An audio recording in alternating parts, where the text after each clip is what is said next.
Was your approach at all different going in this year, knowing the fan response to last year?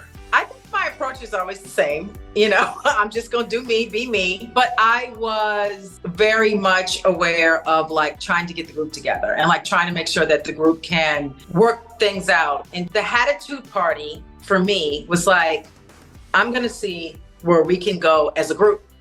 And we made it through the finish line. It is your first season, though, without the other half of the GEBs. I know. Did that affect your headspace? I tried not to think about it. And then I would be in a scene and I would be like waiting for her to come. Because Robyn always comes last. And I'm like, okay, well, Robyn will be here like in 15 minutes. But, you know, obviously that never happened. She's missing. I can say that. She's like the missing component. And even there were times that Karen would look at me and be like, I miss Robyn. And I'm like, I know.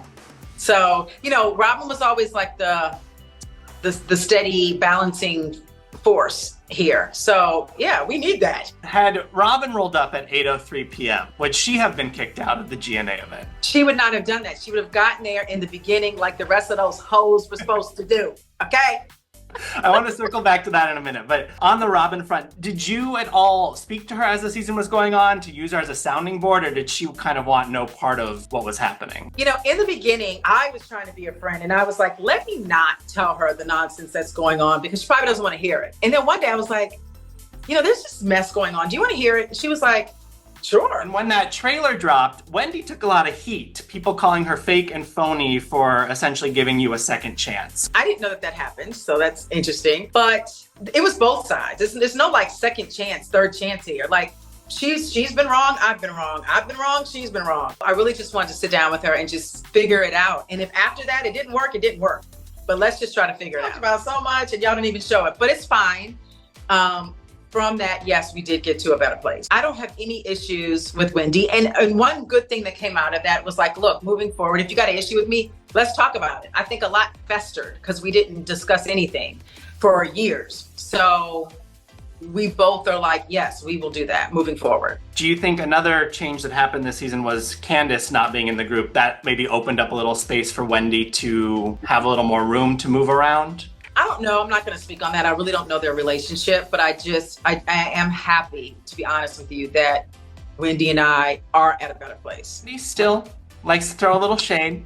Yeah. I'm not mad at it. It's called GNA Fusion. If GNA wasn't bad enough, at this point, the stuff on the runway show is not even on the website.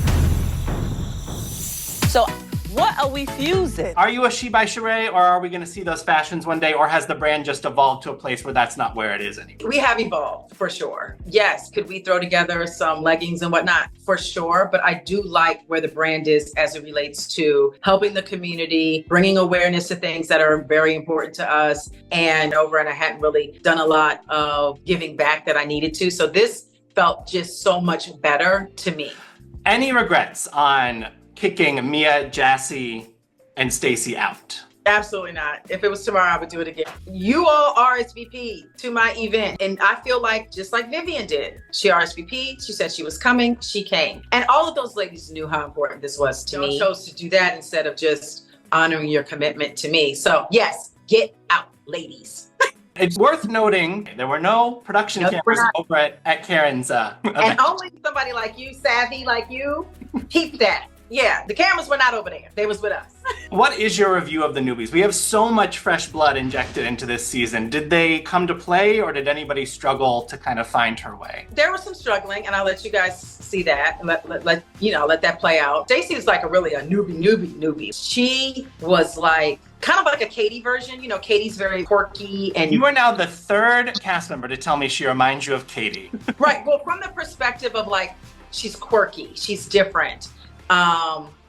We need somebody different. We don't need just like another Gizelle or another Karen. Seeing a lot of Vivian this year. Was she supposed to be around more? She's around the entire season. Okay. But no, she's not like in a official capacity. Yeah, she didn't get that friend of No, she's not.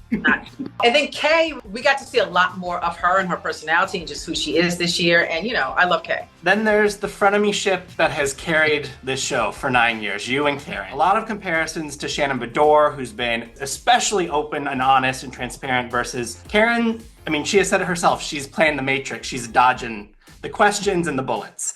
How do you think she handled herself? I don't think the comparison to Shannon is fair, just because I think Shannon's cases was like open and closed. In Karen's defense, and not that I need to defend Karen, nor want to, her case is still ongoing. So I think very much she felt like, hey, I can't really talk about it because it's going to hurt my case. So I understand that. But you do have to say something. You can't just let it fly in the atmosphere. Well, I guess season 10 we'll maybe get something out of her. Maybe by reunion things will be closed and she can speak on it.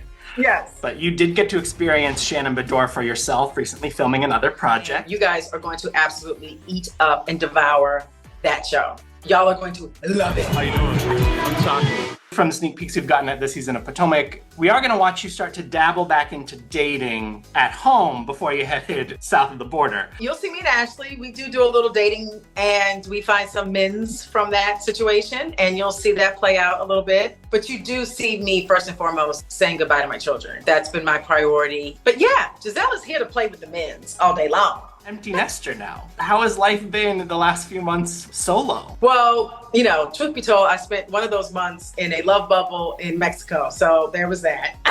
But here lately, I'm actually kind of enjoying it a little bit. Like I never thought I would say that I enjoyed it. Like I walk around the house naked. I never go to the grocery store anymore. And I hate that place. I, wake up whenever I feel like it or not. So empty nesting has been good to me. Now, both Karen and Wendy teased me with there is some big something that plays out between two women this season that we have not seen in any sneak peeks yet. Can you confirm? You don't. Okay, you don't know. I'm gonna be honest. So much happened this season with all the dynamics of the ladies. There's just so much stuff, and I think everyone will get what they wanted. They wanted Potomac to be back to Potomac, and it is truly Potomac. You're catching strays from other franchises. Did you see the video of Karen running into Nene Leakes in LA and Nene asking her to beat you up for her? Do you know what that's about? No, people hate when I'm just home minding my business. Can I just be home alone minding my business, please? Why are y'all talking about beating me up? It was so weird to me. So crazy. I gotta ask Karen about it. I never even asked her about it, but it was a little strange. And because I don't have an issue with Nene, and I thought she didn't have one with me, so it was very weird. What the is going on? It was and I know Karen was like, what the hell is happening? I could just see her mind running. But that was all very bizarre. We've got a lot of season left to watch. What are you most excited for people to get to experience in what's to come? We've got some trips. We have trips that are absolutely insane. We have Ashley turns into a whole nother person. We have a season finale that tops. I can safely say tops all season finales for all Real Housewives franchises, period. Okay, you're taking on receipts, proof, timeline, screenshots, in everything. You're saying you outdid that. I'm saying receipts who? Timeline who? Okay, Heather Gay, watch out. On the flip side, maybe this is the answer. Is there anything that you're dreading or that you're gonna brace for impact when it hits TV? No, I'm like, bring it. You know me. I'm like, it is what it is.